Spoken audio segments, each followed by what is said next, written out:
Brain injuries are preventable. The Provincial Brain Love campaign kicked off March 1st. For the next 30 days, members of the Royal Purple will be hosting a variety of fundraisers for the Saskatchewan Brain Injury Association.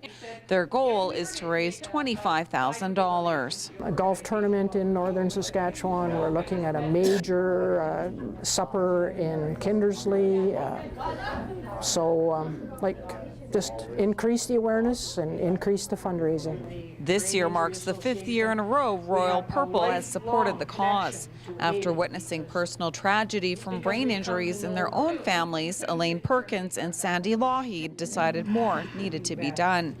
They mobilized fellow Royal Purple members. Well, my husband was hoeing potatoes, fell in the garden, lost his balance and fell, hit his head, and suffered a brain bleed. Over the next 6 months, he fell twice more, and the third fall ended up actually killing him. The Saskatchewan Brain Injury Association uses the money to support families and educate the public and school children about the importance of helmets and avoiding risky behavior. But now we were missing, how do you get it out into the schools? It's all very fine to do that in the major cities where we have some staff, but we didn't have the money to pay staff to do that, and we didn't have the reach into the rural schools at all. And that's what's coming about because of the Saskatchewan Royal Purple's work.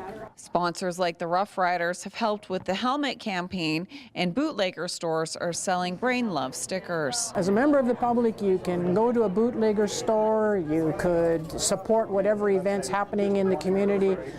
In Prince Albert, for example, there'll be a pancake breakfast, there's going to be a steak night supper, so you just buy a ticket and a portion of the money coming from that fundraiser will end up supporting the Brain Injury Association. Reporting in Prince Albert, I'm Lisa Risom.